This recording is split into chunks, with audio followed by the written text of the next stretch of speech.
Dragon Weather by Lawrence Watt Evans, read by Michael Consolino. Book 1, Arlian, Chapter 1, Dragon Weather. The sky to the west was dark with heavy black clouds. Arlian didn't like it at all. He was 11 years old, almost a man by the standards of his village, but right now he felt much younger and very unsure of himself. His father was away, and this weather seemed threatening and unnatural. He stayed close to his mother as she stood staring down the slope of the mountain, watching the men of the village haul away heavy water wagons back up the winding stone-paved road. Oxen would have made the hauling much easier, but the village had no place to graze oxen in rocky mountainside. What little arable soil they had was all reserved for human needs. That meant that the men of Obsidian had to use their own muscles to fetch water up from the river. In another year or two, Arlian would be big enough to join them, but for now he stood beside his mother and watched. Arlian's mother fanned herself with one hand while the other clutched the back of a gold brooch. Holding her collar open, the air was thick, hot, and stagnant, and her gray dress was soaked in sweat. "Can't stand weather like this," she said. "I'll almost be glad to see winter come this year." Arlian looked up at her, and though not far up, he was almost as tall as she now. He always liked winter and had never entirely understood why adults didn't.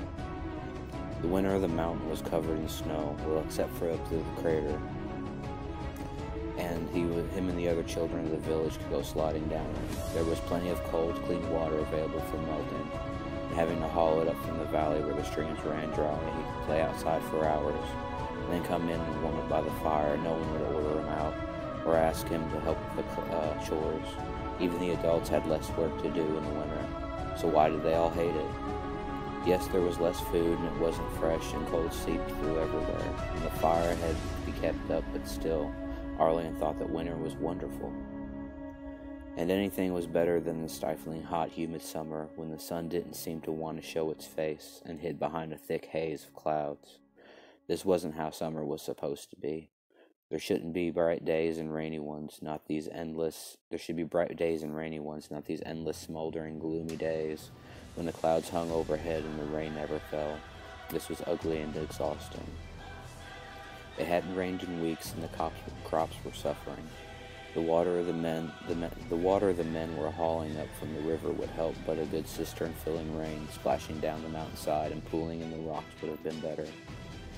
The clouds in the west looked even uglier than most of this year's skies. Maybe they would bring storms and put an end to this nasty heat, but their appearance was not promising, and Arlian didn't trust them. His grandfather, his mother's father, his father's father was long dead. Stepped out of the rocky ledge beside them and looked. Not down the slope at the water haulers, but he was to assist, but of the clouds. "Dragon weather," he said with a frown. "Oh, nonsense," Arlian's mother said. "You've been saying that for weeks. It's just a hot spell."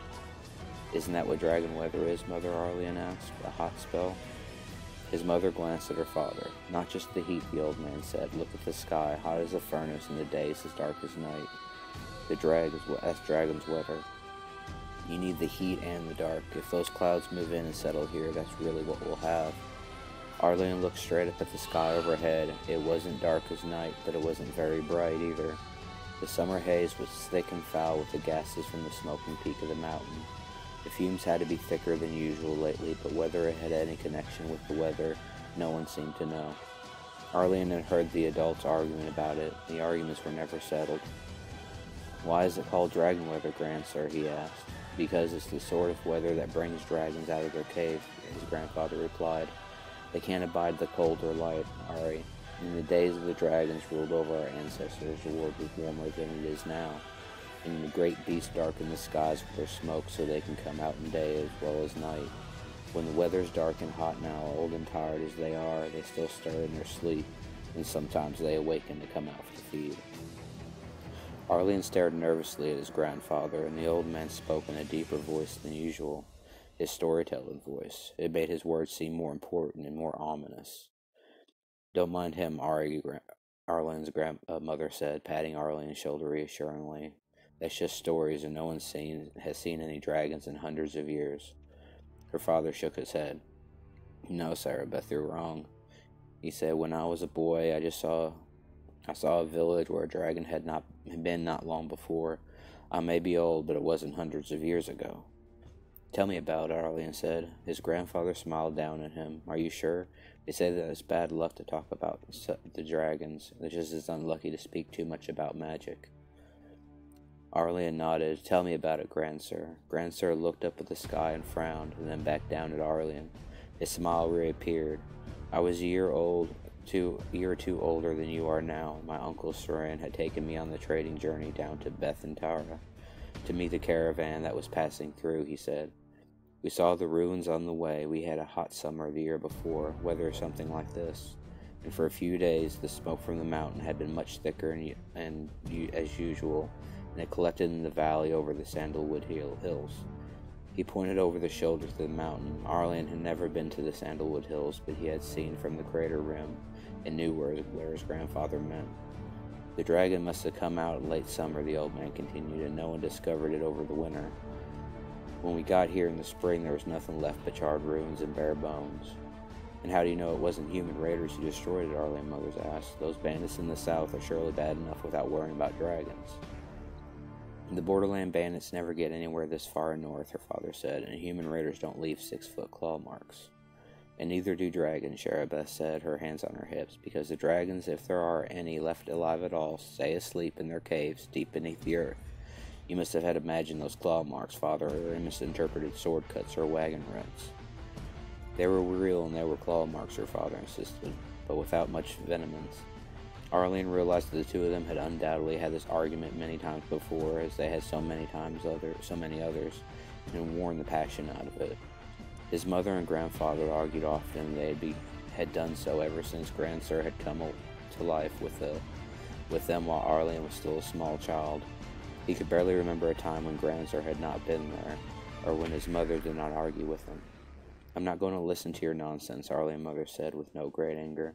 I'm going to see that those men have something fit to eat when they get the wagons up here, something to keep their strength up. She turned and stared back towards the house. Arlian hesitated. He wanted to stay close to his mother and help out when the water wagons arrived, but he also wanted to hear his grandfather's story about the ruined village. It wasn't one he remembered hearing before. He wanted to know more about the dragons and what had become of them. Are you coming, Arlian? His mother called. She paused and looked over her shoulder. No, Mother, he replied. I'll stay here for a while with Grandsir. She marched across the rocky yard towards their thatched roof house.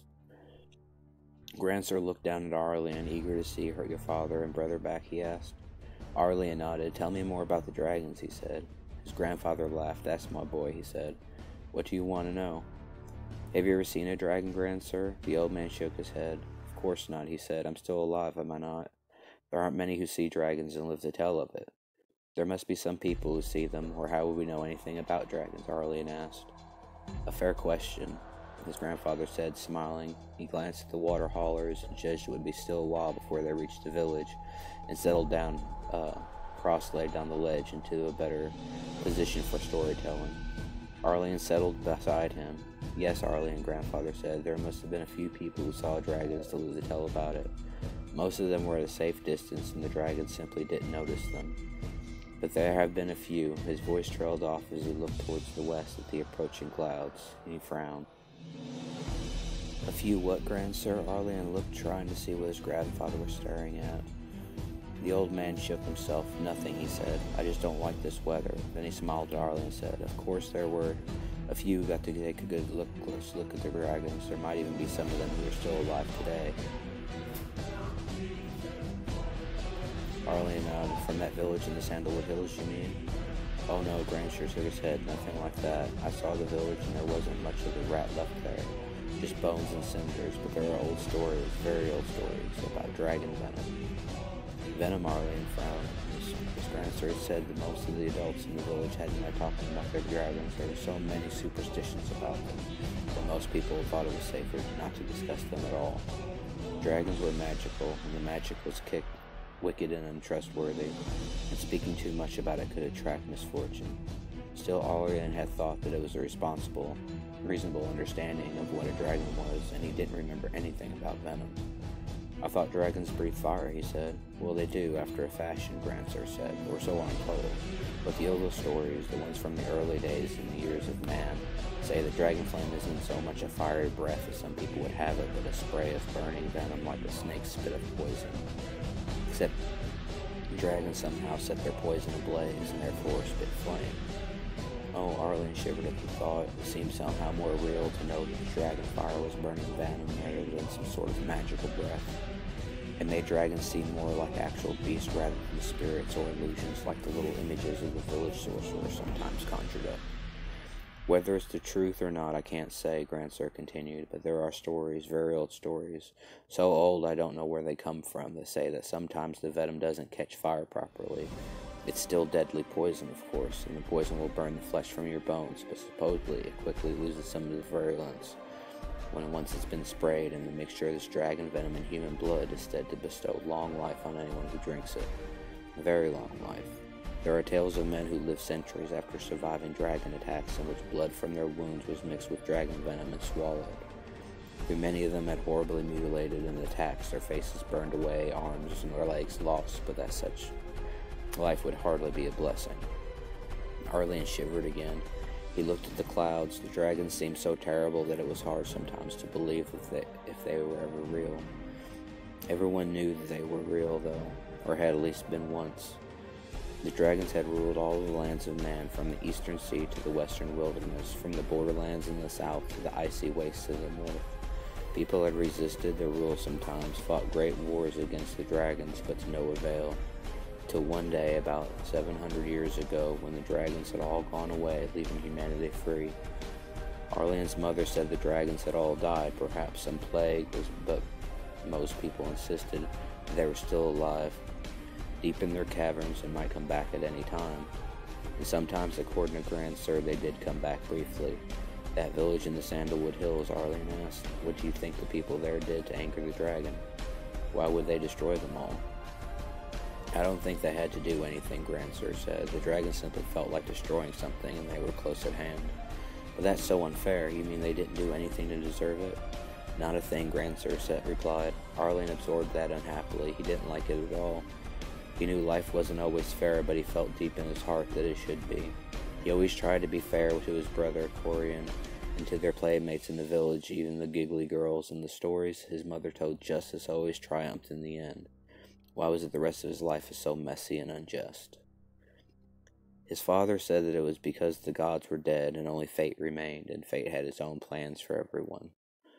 The village sorcerer, the only person in the village of Obsidian whose name Arlen didn't know because he said names had power, had said that the justice was just as much an illusion as the little tricks that he did to entertain the children. Arlen wondered sometimes if it might be the other way around. Maybe everything did work out fairly in the end, somehow, and the apparent injustices were the illusions. He wiped damp damp hair away from his eyes, and looked down at the approaching wagons. Maybe the dragon did have good reasons for destroying the village. Maybe the dragons were part of fate's plans. "Do you really think that it's dragon weather?" he asked. His grandfather put an arm around Arlen's shoulder and gave him a reassuring hug. "I hope not," he said. "Come on, let's go give your mother a hand." Together they turned away from the ledge and ambled towards the house.